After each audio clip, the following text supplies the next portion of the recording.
Hello, I'm John Loughborough, Vice President of Eastern Pennsylvania Commercial Markets for Highmark Blue Shield. Welcome to Harrisburg University's Conversations in Innovation event. Highmark is proud to be a sponsor of this event, not only to support the work of Harrisburg University's Center for Innovation and Entrepreneurship, but to discuss the future of innovation and careers. Our world is developing at a rapid speed, and having these conversations is vital to staying relevant and timely as we help prepare today's students to become the leaders of tomorrow. It's no secret that many jobs have taken a hard hit during the pandemic. Now, more than ever, sharing career-building tips and hiring processes is vital to ensuring those seeking employment can find the right job that fits their skill set. While employment rates are working to make a rebound, Highmark applauds Harrisburg University for going the extra mile to prepare those either entering or re-entering the workforce. As a health insurance plan that's part of a large healthcare enterprise, Highmark Blue Shield is no stranger to innovation. To create a remarkable health experience for our members, innovation must be top of mind as we continue to find the latest and greatest ways to serve our members. Innovation is a culture, not a function.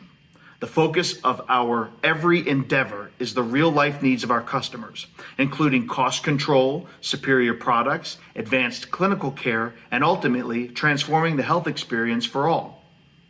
Whether it's using artificial intelligence to reduce fraud, waste, and abuse in health insurance claims, launching new high-performing networks to help employers offer workers access to the best local doctors and hospitals at the lowest cost, or finding the latest ways to lower pharmacy costs for members, Highmark is committed to providing the best experience to its customers through technology and innovation.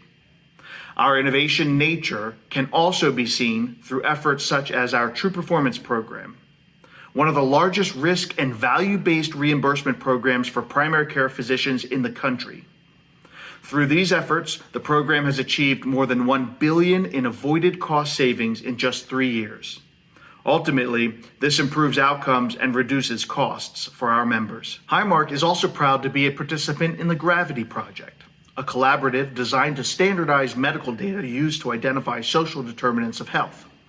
Social determinants of health are the conditions in which people live, work, learn, and play that can impact an individual's health and well-being before the healthcare system can intervene. With rapidly increasing interest in collecting social risk data, the Gravity Project is a direct response to calls to action around the development of national standards for SDOH data reported in electronic health records. This innovative partnership is one of many Highmark has supported to combat socioeconomic obstacles affecting the health of the communities it serves. We hope that you find today's conversation meaningful and beneficial no matter where you are in your career journey. Everyone attending this conversation today is a true innovator at heart, with new methods, ideas, and products in mind waiting to come to fruition. We wish you the best as you navigate your career path and hope you find a career that will harness and embrace your true potential. On behalf of Highmark Blue Shield, thank you and enjoy the program.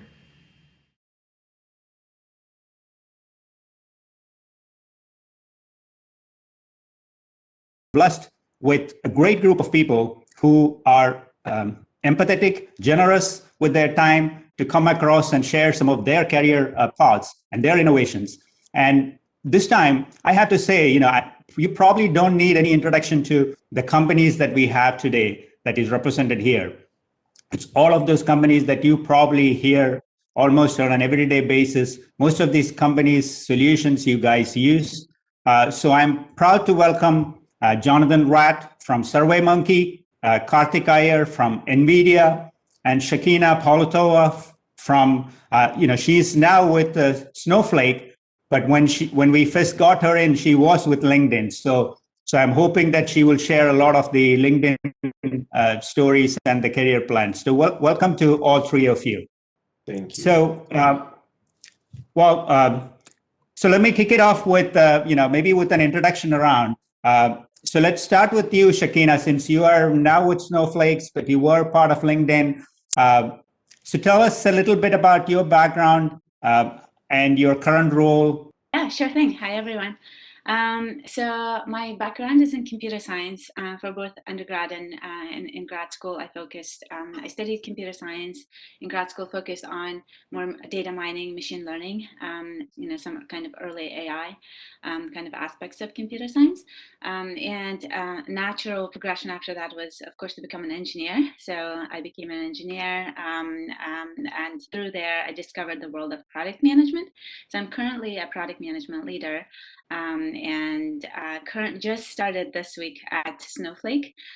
But before that, I was actually on a sabbatical writing a math book. And before that, I was at LinkedIn. I was a head of product for the identity products, which includes the profile and reputation products. Where did you go to school? University of Tennessee in Knoxville. Okay. All right. So, Karthik, tell us a little bit about your current role and your background. Sure. Good morning, everyone, or good afternoon for those of you in the East Coast.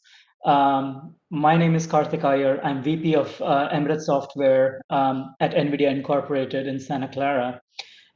In terms of my background, similar to Shakina, I had, my bachelor's was in computer science information systems from a school in India called BITS Pilani.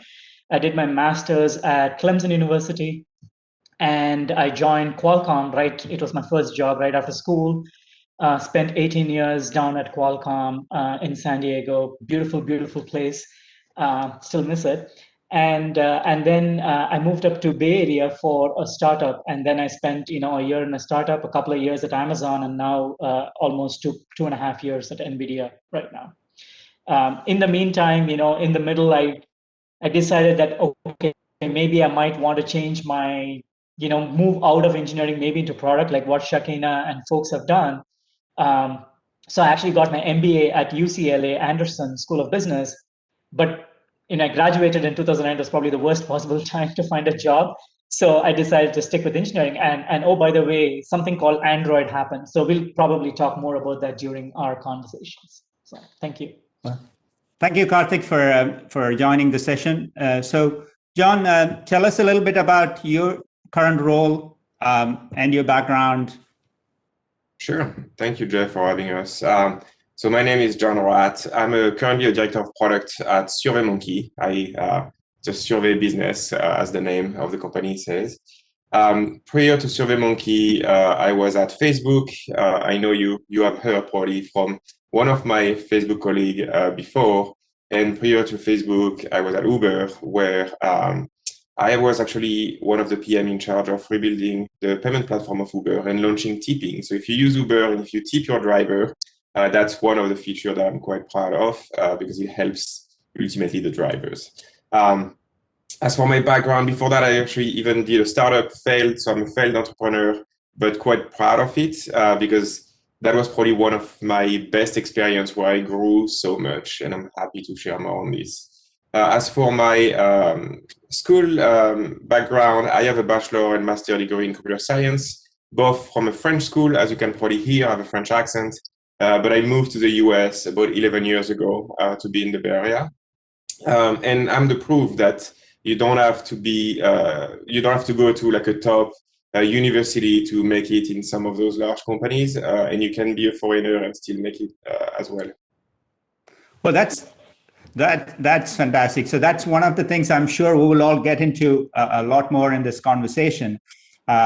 And it's an incredible background across, Qualcomm, Uber, LinkedIn, all these amazing companies that you have been part of.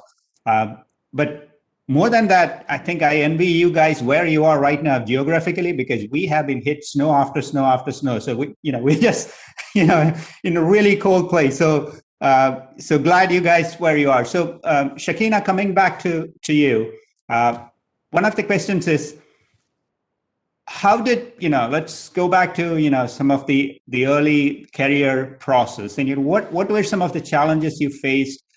Because talk a little bit about being a woman in engineering, because we have a lot of women in STEM who are listening in.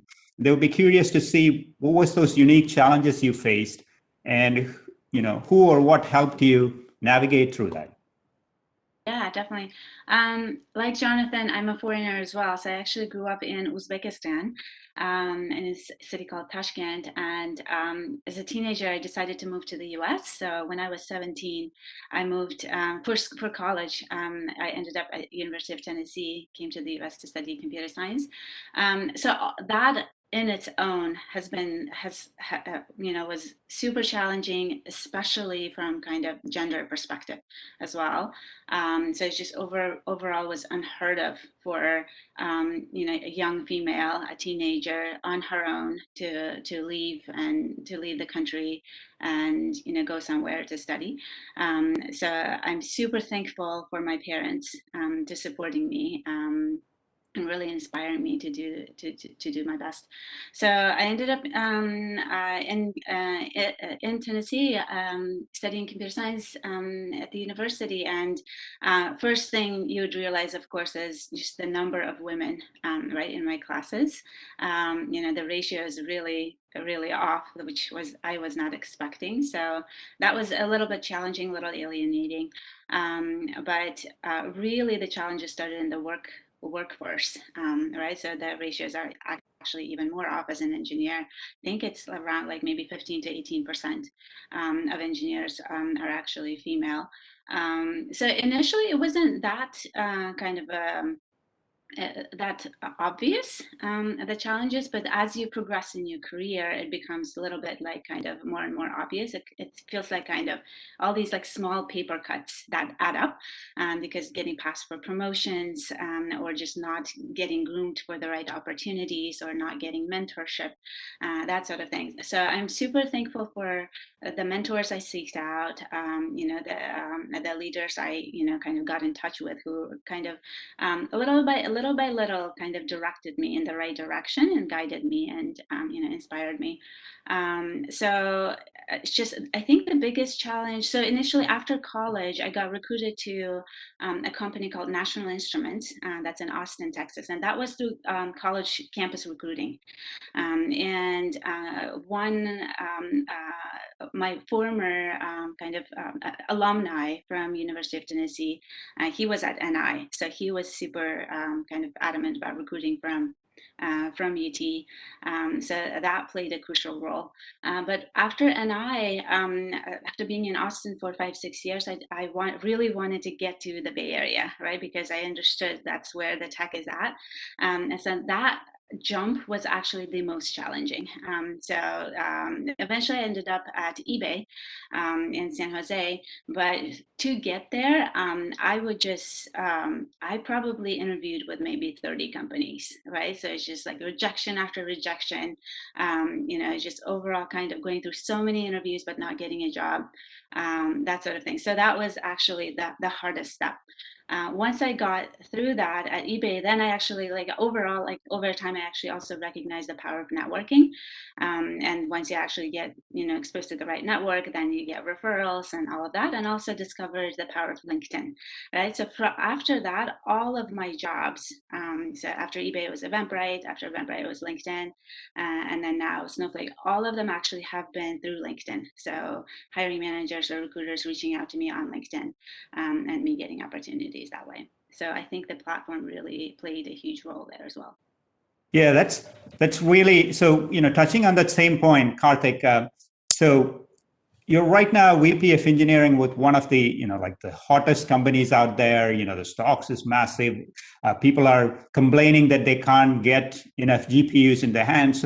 So and you and I, we come, pretty much similar background. So one of the things when I started the company, there would be this stereotype that, oh, you are Indian, then you must be a techie, right? You can't be on the management side, right?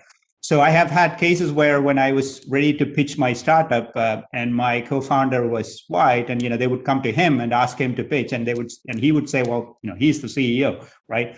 So talk to me a little, because now you are in the role of a management over the engineering side, right? So tell me a little bit about the challenges you faced or stereotypes you have seen, and how do you overcome that, and within your company and outside, and within how do you how do you support others who are coming through this? Sure, and I think I have to differ back to or reference back to what Shakina mentioned, right? I think the key is mentors. I think that's key.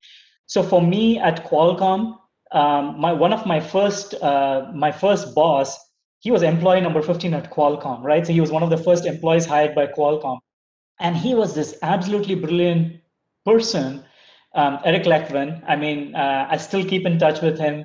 And he recognized the potential where he said, hey, you know what? Within about 6 months, he said there was a potential leadership position. And he recommended me to his peers to say, hey, Karthik, maybe in addition to what you're doing over here in terms of your day-to-day job, why don't you take this leadership thing? I think it will serve well for you. So these were kind of people who kind of recognized the potential in folks, and then they gave me the tools. So at that time, I also had this great VP at Qualcomm. His name was John Wackel. He was, I think he lived and breathed management. So he used to mentor me. He said, Karthik, go take this classes for effective communications, or go do this and go do that. So the kind of the support system that you get in your company is extremely crucial for you to move up in your role, right? And I think over time, people, they progress as part of the engineering ladder, the technical ladder, you progress. But at some point, people might think that, oh, I have to go to management for me to become a director or a VP. But a lot of companies also have a technical track. So the point being that it truly depends on your personality and what you want to do. If you want to stay technical, you can absolutely stay technical.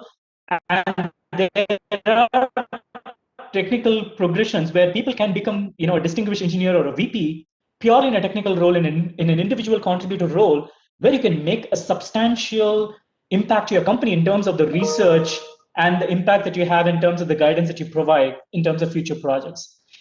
But I think, so no matter what role you decide to go, whether it's management or technical, as long as you have the right support system and the right mentors, I think it's definitely, that's definitely critical to your success.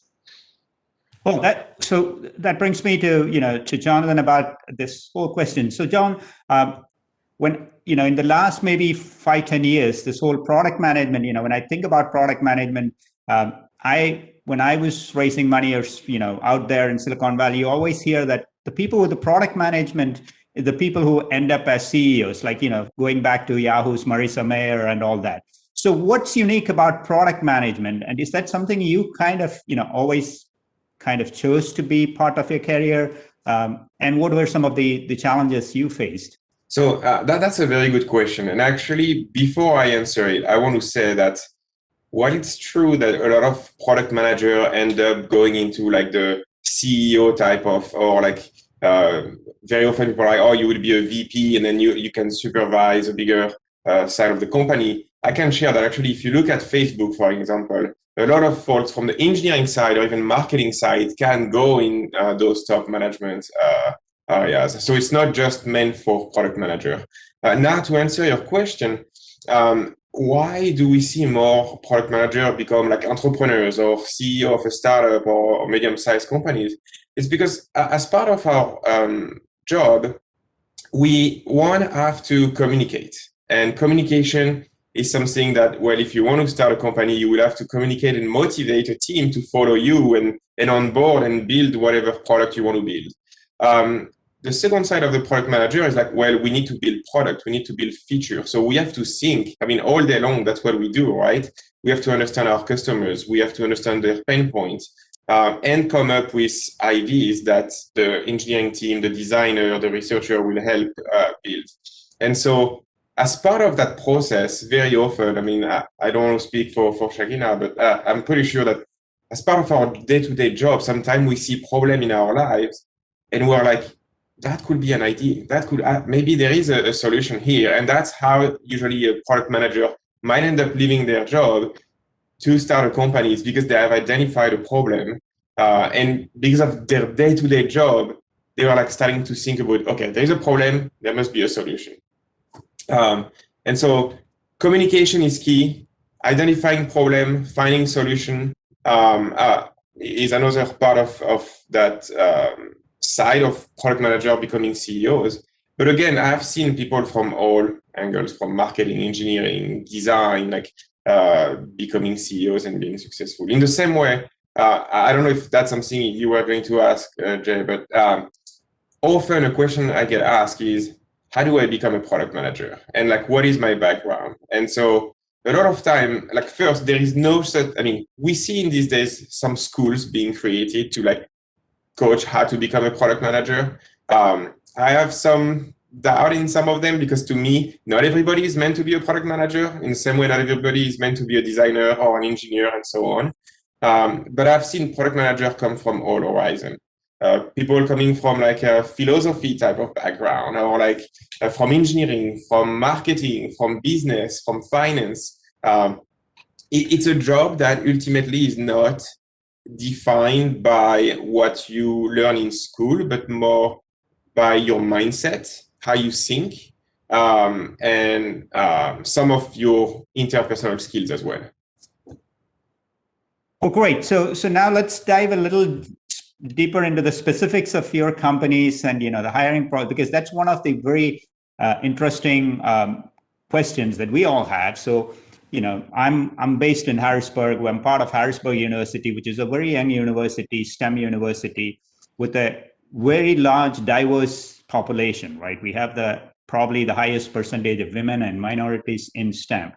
So a lot of people here, when you think about all these big companies, you keep hearing, oh, they're probably hired from the MITs and the Stanfords, and we never get a chance. So wanted to dive a little bit, Shakina. So tell us, because this whole networking, this is something we keep hearing also, right? But then we also think, well, that networking happens only if you are over there in the Bay Area and Shakina and Karthik and Jonathan who all work in these cool companies. Otherwise, how am I ever going? So tell us a little bit about, what's that LinkedIn hiring process looks like, and if you don't have a network that's connected to LinkedIn, how do you first build that, and what's that process look like?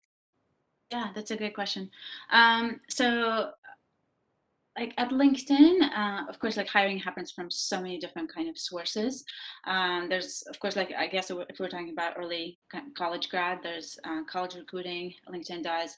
But really beyond that, it's just, candidates come from so many variety of, kind of sources. So one big thing is actually referrals. So if you know someone who works at LinkedIn, or you know someone who knows someone who works at LinkedIn, right? So it's just like reaching out to that. To those networks and asking, hey, can you vouch for me? Can you refer me, pass along my resume? So that actually goes really a long way.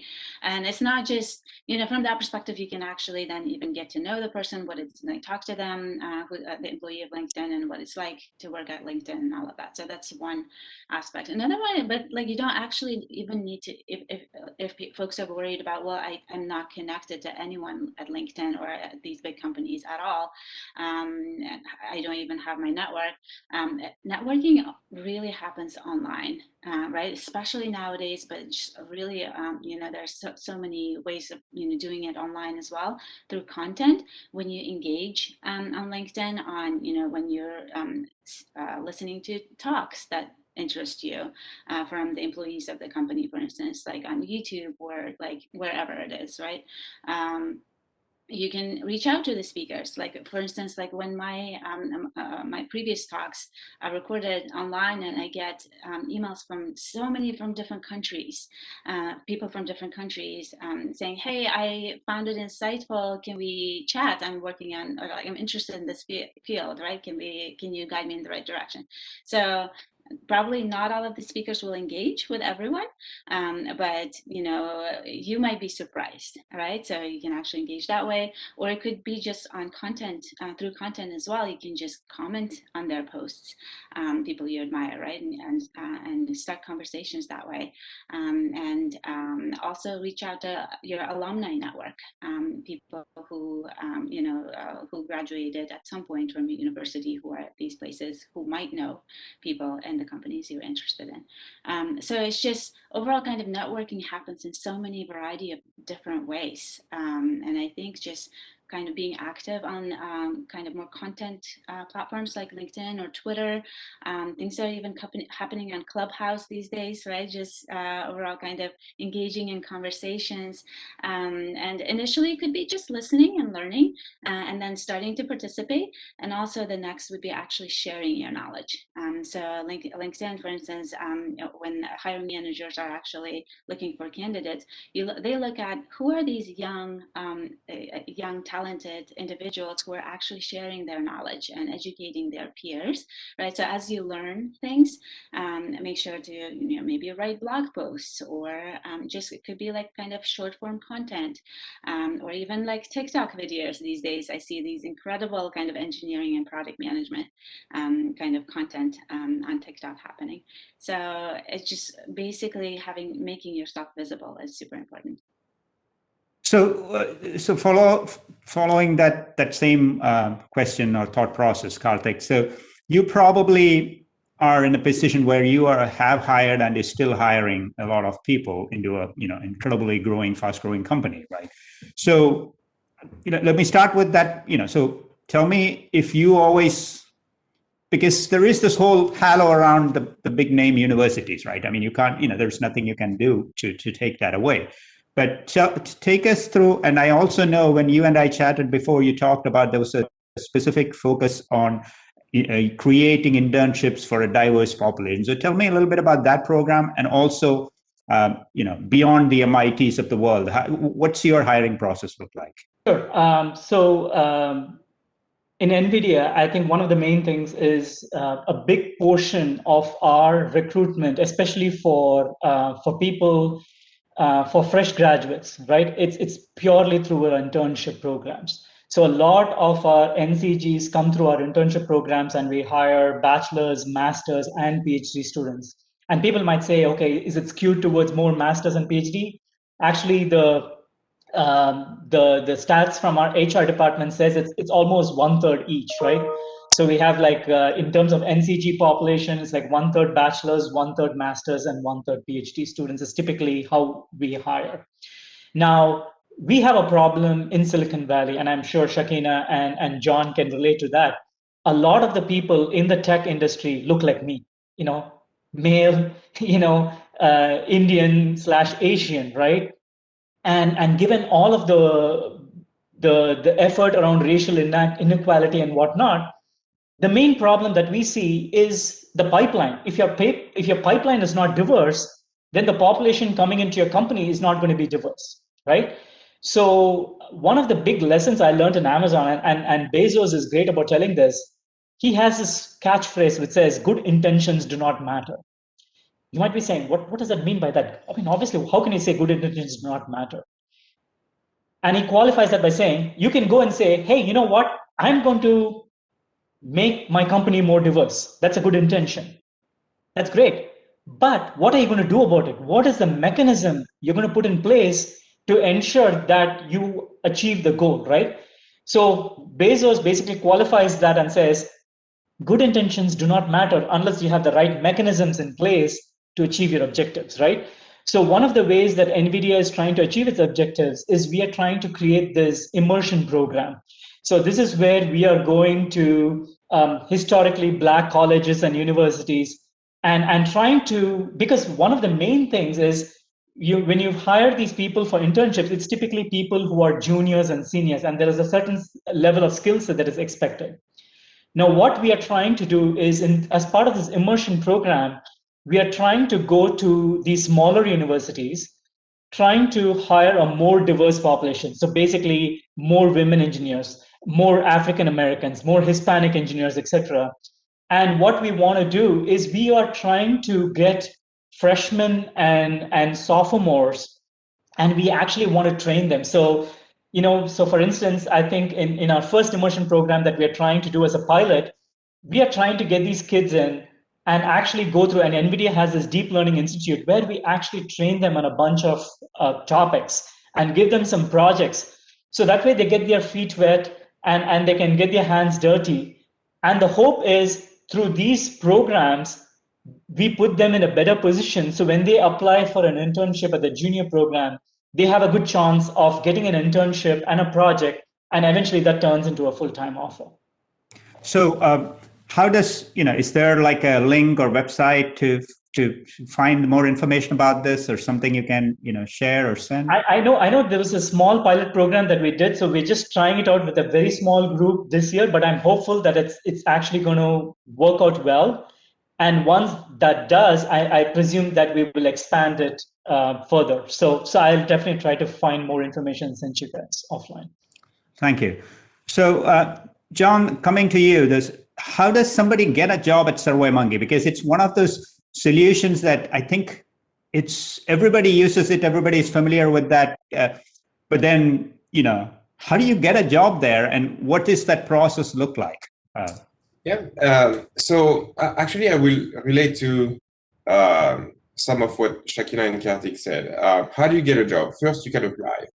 But like with every company, you have to understand that if you apply on the website, you will have like probably hundreds, sometimes thousands of applicants. I mean, I don't have the numbers for SurveyMonkey. I remember at Facebook, the number was actually insane.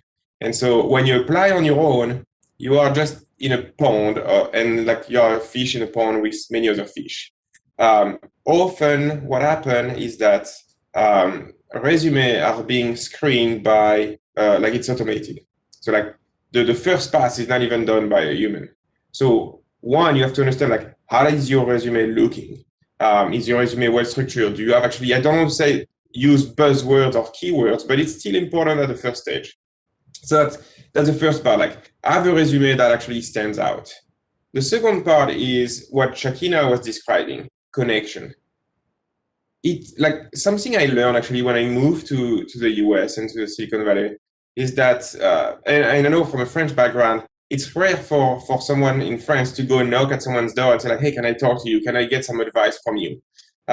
Whereas here, and again, what I will say is Silicon Valley, but I know it works in New York, it works in Seattle, in other like tech hub.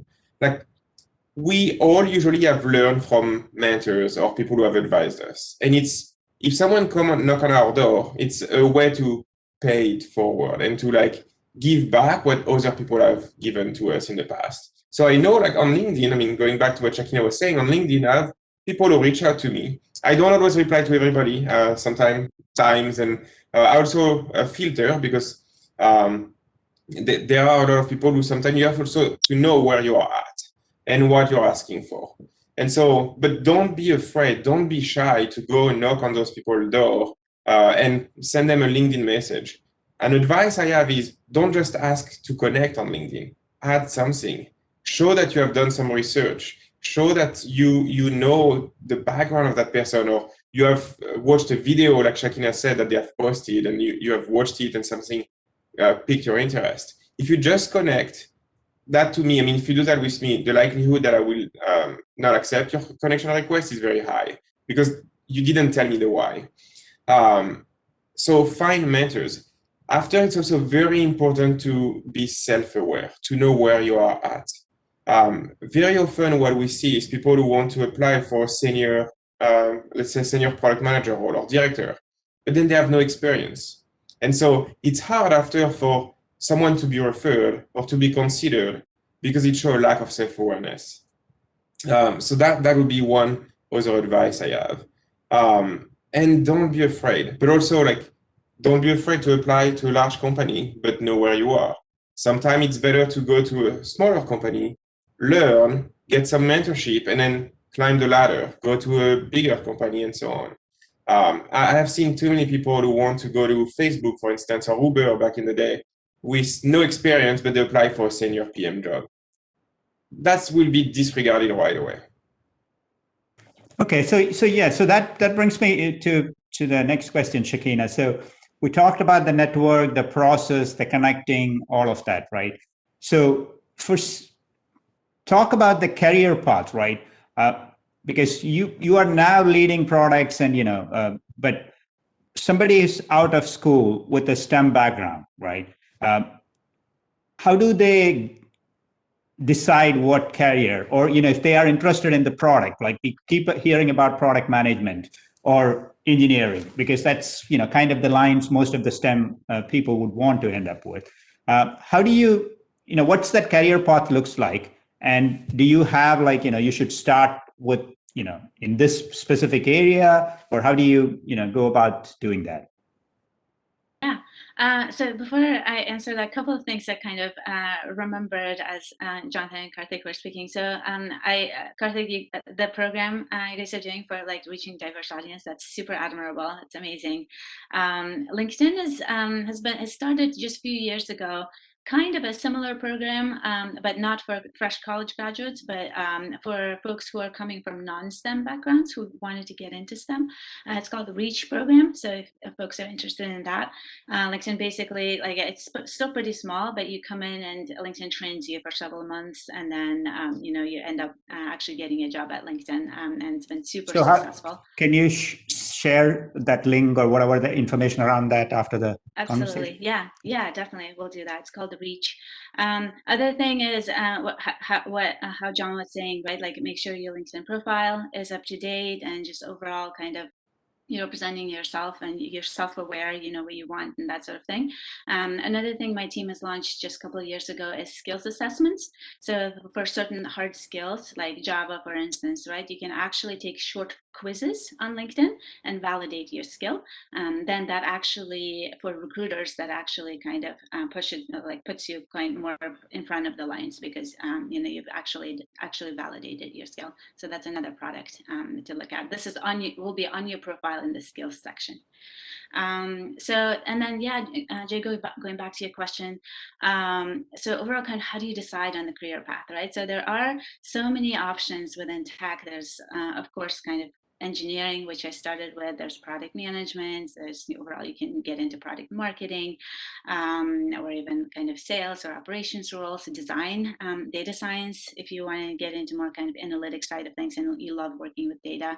I think just overall kind of learning more about these career paths. Like, there's so much information online. So that could be just first step. Another one would be actually to finding people who are product managers or who are engineers and so on, and talking to them if you have any of them in your network. That's always kind of eye-opening. They can explain to you what they do and what kind of skills are required. But then really just marrying that with what do you enjoy, right? What are you passionate about? And on a daily basis, what do you like doing? For instance, for me, I started as an engineer, but after a couple of years, I really was bored, right? Because I was, okay, I know how to code now. What's next? And I found myself that I was actually, as an engineer, I was more and more interested about big picture. Like, what are the problems that we're solving? Why are we solving those? Or why those problems, right? Like, what does that actually mean? What kind of impact is it making on humans' lives? That sort of thing. So that lent itself really well into product management role, right? So at that point, wasn't even aware. When I was in school, I had no idea what product management was, and the field in general was pretty, early at that point, anyways. And you could do the same thing with data science, right? If you actually love working with data, not so much coding all day long, maybe analytics or data science is actually, a better option for you. Or same with design, if you actually love crafting user experiences and so on. So that you can be intentional about it. You can do your research early on. And there are actually, for product management, for instance, a lot of companies are starting internships. And it used to be that you would need to be an engineer, or like would need to be actually, would need to work, in some capacity before getting into product management. Now, actually, you can get straight into product management. LinkedIn has internship programs for APM. They're called Associate Product Management. But also, you can you can take it easy as well, right? You can start as an engineer or something that feels right, and then just be more curious about what's around you. As you interact with other individuals and companies, you can figure out, oh, I actually like that role better. Let me try that, right? Like, try out projects. This is what happened to me at National Instruments. Since I was kind of growing aware of product management, I said, well, I talked to my manager, and my manager actually was very supportive and gave me a project. So I tried a project, really liked it, and then and moved into product management in full capacity. So there are a variety of ways. Just be patient with yourself as well, and you will learn more and more about yourself as you progress in your career. Yeah, that's really helpful. And one of the things you touched on about passion. So Karthik, coming to you. So were you always passionate about the engineering side, and and also a little bit about the process? So beyond, say, somebody gets their resume somehow into the Nvidia, and you are into the first round of interview, right? So because when we were talking with the Facebook's Aravind, he was talking about how it's like 2 days of all these case studies, whatever the Facebook. So take us a little bit through the, if somebody gets through that first hop, right, of getting their resume, actually somebody looks there and calls you. What does that look like? Sure. So let me tackle the second part of the question first, right? I think, let's just say you get a call from, typically it's an HR person or that reaches out. They set up a call with some engineering counterpart, and obviously the first question on the phone is the initial interview, where it's an exploratory interview. They're going to talk about your resume in terms of what you've done, and for kids like in university or in school, it's going to be primarily about the projects. What have you done in terms of your projects? Testing the fundamentals, right? And then comes the loop. I mean, people call it the on-site interview, but now with COVID, there's nothing happening on-site, everything's happening virtually, but it's typically called as a loop interview.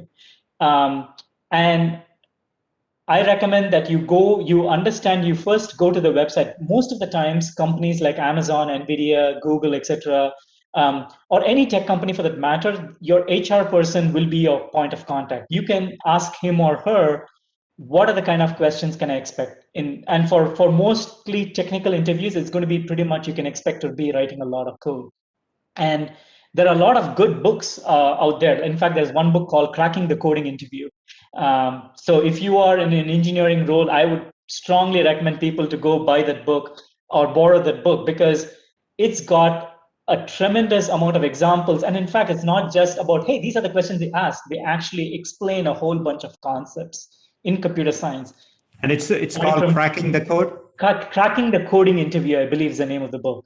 And it's written by, I believe, an ex-engineer from Google, if I remember right. I think she was an ex-engineer at Google. She's written that book.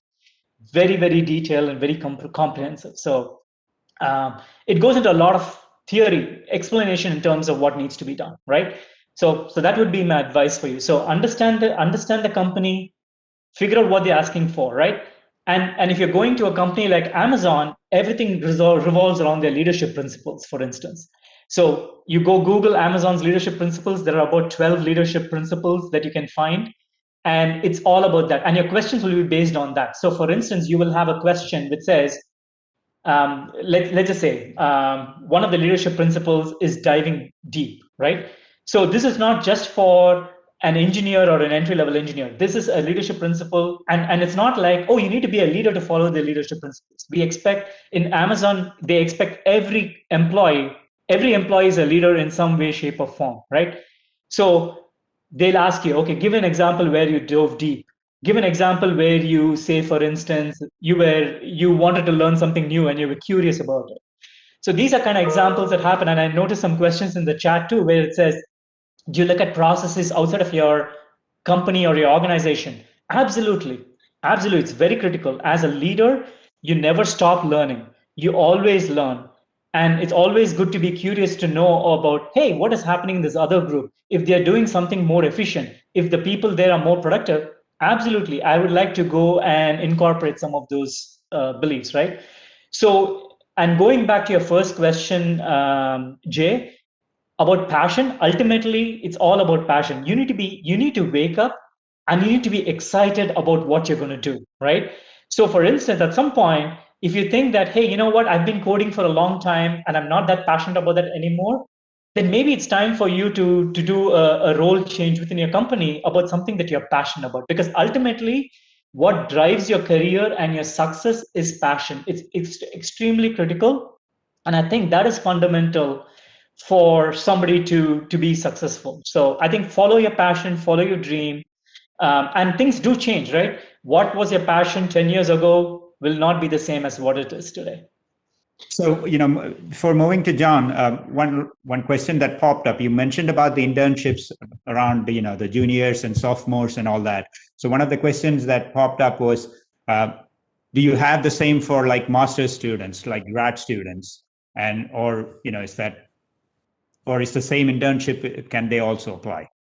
Karthik, this is for you. So the question. Oh, I'm sorry. Oh, yeah. So yes, the internships are open across for Nvidia. They're open across. It's not just undergrads or grad school. So immersion program specifically, I spoke about that is, I believe, geared towards undergrads, at least as part of the pilot. But the Nvidia internship program is open across all, and no prior experiences needed. Okay. So John, coming to you. What do you look for when you hire people so that, somebody like you who's probably in the leadership role and, moving up, and you would have these, kind of specs that you have looked at before. So if you share some of that, I think, that will help people who are listening in to say, okay, these are the things that I would need if I apply to SurveyMonkey in the product role, right? So tell us a little bit about what you look for and, what are some of the best qualities that you look for skills wise? So that's a very good question that I get asked quite a lot. And obviously it depends on which level where I'm looking to hire for. If it's a junior PM or senior PM or someone with like GPM level. But I would say there are actually like 3 top skills that are somewhat critical. And here I would actually use the Facebook hiring process for PMs. And so there are actually 3 interviews. There is product sense. Does that person has a good product sense? Can they actually think about ideas and come up with a solution? It's all about creativity. Here, we're not expecting that person to be a designer, but like you should be able to have a whiteboard and just whiteboard your idea and wireframe what you will build based on a problem. At the same time, there is the problem that you need to be able to identify. So very often, the product interview questions are very broad and vague, and that's on purpose. We want to make sure that you have that curiosity, that you can actually deep dive to understand and clarify the problem you're being asked. So very often I see product manager fail the interview because they jumped into a solution. They don't even know what problem they were trying to solve. And so they go in one direction and we have to pull them back to make sure that they clarify the problem first. So that's product sense. Then there is product execution. Having an idea is very easy. We all have ideas about problems that we see in the day-to-day. But executing is actually key. And that's why actually we see sometimes startups or even companies launching the same product, and we always say like, who is gonna win, who is gonna be first? Like we all work on similar ideas, but the execution is what will make that idea successful or not. And you need to be able to measure that execution, identify what goals you're going to try to achieve, what metrics you're going to track. How are you going to prioritize your work? So prioritization for a product manager is key as well. That's what will be included in the product execution mindset. And then there is leadership and drive. So again, I'm just repeating the Facebook interview process, but that's actually something that I've kept with me because I think it's so relevant. And so leadership and drive, as a product manager, you don't manage anybody, but you have to lead and guide everybody. So that's actually the difficulty. You don't manage people, but you have to make sure that they will follow you.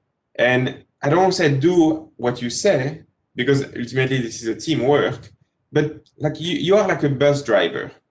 And you need to make sure it's a bus where people have to pedal to make the bus move forward. You need to make sure that people come on board. So your engineers, your designer, your researcher, your data scientist, but you need to also to make sure that they pedal so the bus move forward. And that's through leadership and drive. Self-awareness will be key. Making sure you can communicate well. You can handle conflict, because sometimes people will disagree with you and you cannot be like, oh, this is my idea and then we're gonna do what I say. You need to be able to have that resolution process with people.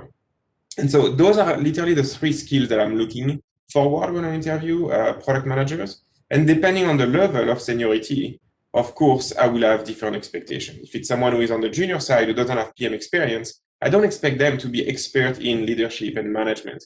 But there are signals that you can get. In school, for instance, you probably worked on group project. How did you handle it? So that's a typical question if it's someone who has never worked before. It's like, share an experience where you led a project in school. And that will give us some signal. Product sense, again, the typical question that I will ask is, tell me what is your favorite app on your phone? And that person will tell you, like, usually we'll see people who fail will be like, oh, favorite app is, I don't know, Facebook, but they don't know why. We want to know, like, okay, why do you like Facebook? What do you like? And then very often we'll be like, okay, now make it better. Very broad, very vague. The person needs to like ask questions to clarify. And on execution side, it's like, well, you told me you like Facebook. You told me what you are going to make better. How are you going to do it? How are you going to measure the success? How are you going to track that you are making progress in the right direction? So those are the areas that I look for when I interview product managers. So, it's funny because I think we probably will have to bring all of you guys back because, I just noticed the time is almost, and there is a pile of questions popping up. And, I myself have a ton of more questions. And this is supposed to be conversations and innovation. So I wanted to get to, some innovations that's happening in your companies, but it seems like, there are more questions around the whole career path. So let me, let's, I want to get some quick answers around some of these questions that is popping up. One of the things that I think repeatedly many people have raised is how do you stand out when you send a resume, right? And I think, while everybody understands the whole networking challenges of, and understanding that's the best process, people still, the whole resume process still is how, majority of the people try to apply for a job. So is that even relevant from your perspective? Let's start with Shakina and, even in Snowflake or LinkedIn or eBay or, going back to, if you think across those companies, is resume still relevant? And if so, you talked about the portfolio and all of that creating in LinkedIn, but outside of that, does the resume itself, is it relevant? And if so, how do you stand out? Yeah, resume is still used very widely, although LinkedIn has been trying really hard to actually replace it with a LinkedIn profile, right? And I think they both can go really hand in hand, and you can actually stand out with the same things on both the LinkedIn profile and on your resume. One thing I cannot stress enough is actually showing examples of your projects and experience. So if you have worked on some sort of projects, extracurricular activities, or anything like that, actually that demonstrates certain skills that are required for the job, make sure to show them, right? So provide links externally. Maybe it's like a GitHub project. Maybe you contributed to some open source project, right? So give a link to your GitHub account. Or if you're a designer, for instance, you've actually designed, some sort of solutions for, for someone in your society, like maybe for a nonprofit, or just even like a school project, it could be. Show links to your actual portfolio, or where, like if there's a website or anything that you can point to, actually showing examples of your work. That will really help you stand out, because the recruiter is what the recruiter is trying to do is validate your skills. Basically, they're trying to identify, do you have the skill to do this job, right? And hiring managers tell them, for this job, I need these certain set of skills. And that's the job of a recruiter to validate that. And if they actually can easily identify proofs of those skills on your resume or on your LinkedIn profile, that's super crucial and super important. Okay, so same question to you, Karthik. Do you look at resumes, or you never? Yeah, absolutely. We definitely look at resumes. They are passed around. We pass resumes along our peers and a broader network. We have specific targeted resumes where we're looking at people with specific skills and whatnot. So resumes are very critical. So please invest time, in making sure that you highlight all the great work that you guys have done. And as Shakin has mentioned, right, pointers to your GitHub open source projects, any open source contributions. links to your publications and whatever. If you have guys have published papers or whatever, make sure you have those links. I think that's extremely critical. Anything that you can have, and designers, right? So you have a link to your portfolio, for instance. So anything that you can provide links for that people can go and take a look at what you've done is extremely critical. So yes, I think it's still pretty important. Yes, in addition to your LinkedIn profile, I think we absolutely look at results. Jonathan, same question. Do you still get resumes? Do you look at resumes? So I actually have a different approach where we have sourcer and recruiter who will look at resume and then schedule, like filter basically the candidates. When I do an interview, I usually try not to look at the resume before interviewing the person. And that's on purpose. I don't want any bias.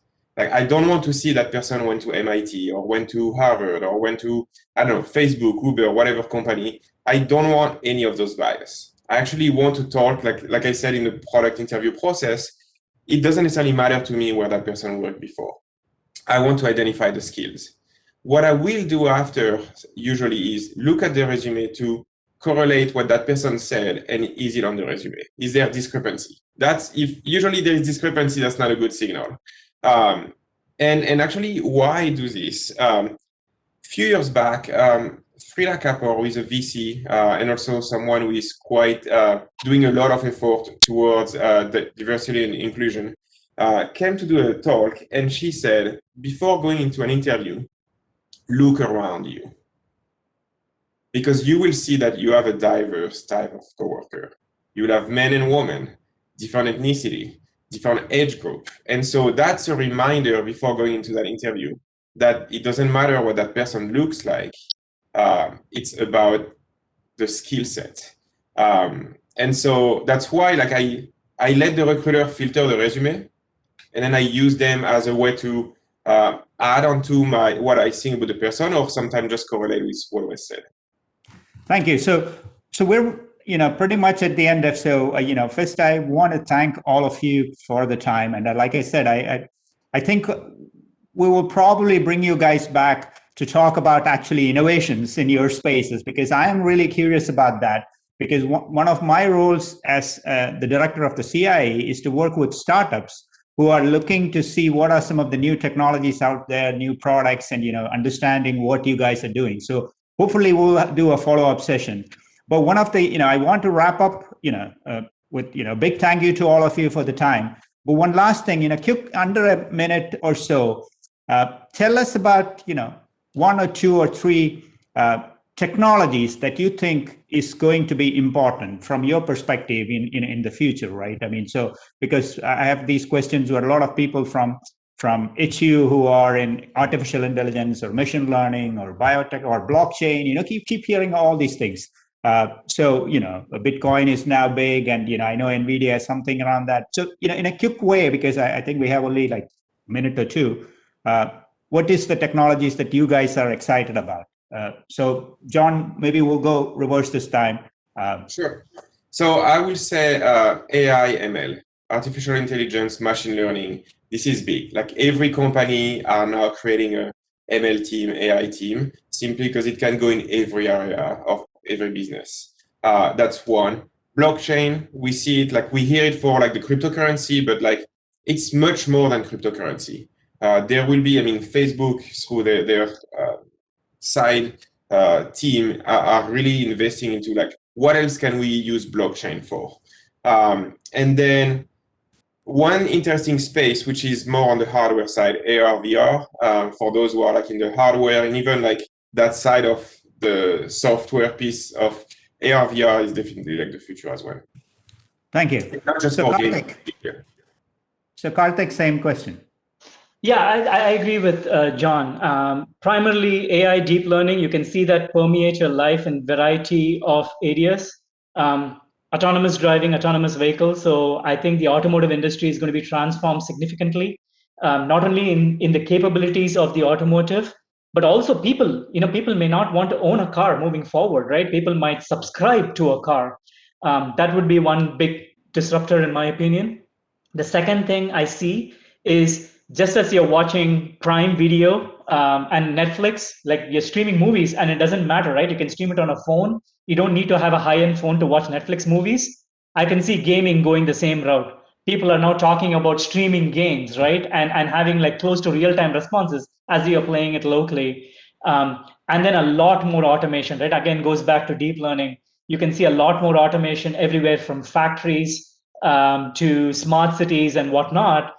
And believe me, it's not going to replace human jobs. Yes, there's going to be a lot more automation, but we need more people to actually develop these algorithms for these robots and whatnot. So it's going to be pretty exciting. So same question, Shakina. So what's the technologies you're excited about and you advise people to watch out? Yeah, a lot of what John and Karthik have mentioned, AI is near and dear to my heart, and really machine learning, deep learning, it's only going to get bigger. So, and just I think overall, just anyone will be required to be really data savvy to succeed in the modern world. So you can't go wrong with that. Smart homes, Internet of IoT. Internet of Things. So that's only going to get bigger and bigger, kind of fully automated, sensors and whatnot. AR and VR is very promising as well. Currently, mostly it's in gaming and getting into more enterprise kind of industrial applications, but there's a huge promise there. And the same with blockchain, decentralized technologies. Another thing I'm really excited about is on the health technology standpoint, and especially if this is a little bit further out, but brain machine interfaces, right? Like just kind of thought control or kind of just like communicating by kind of deciphering your kind of signals of thought and that sort of thing. And also gene editing. So CRISPR is there. So that will unlock a lot of things. Some of it is scary, but also can be transformational in healthcare and medicine. So thanks, guys. This is really exciting, and hopefully you guys also had some fun with this session. So I appreciate all of you, and to all the people who are listening in, and the ton of questions that popped up. One of the things I'm hoping is that we will collect those questions and maybe send it out to these folks, and over the next, whenever they have time, they can probably answer those questions, and I'll share it on our website. Once we get, because there's lots of questions, and some of those questions are like the question itself is a paragraph. So so I want to send it out, and you guys. So once again, thank you all. Thank you for the Thank you so opportunity. much. Really appreciate it. Very much. We had fun. Thank you, Jay. Thank you. Thanks. Bye. Bye.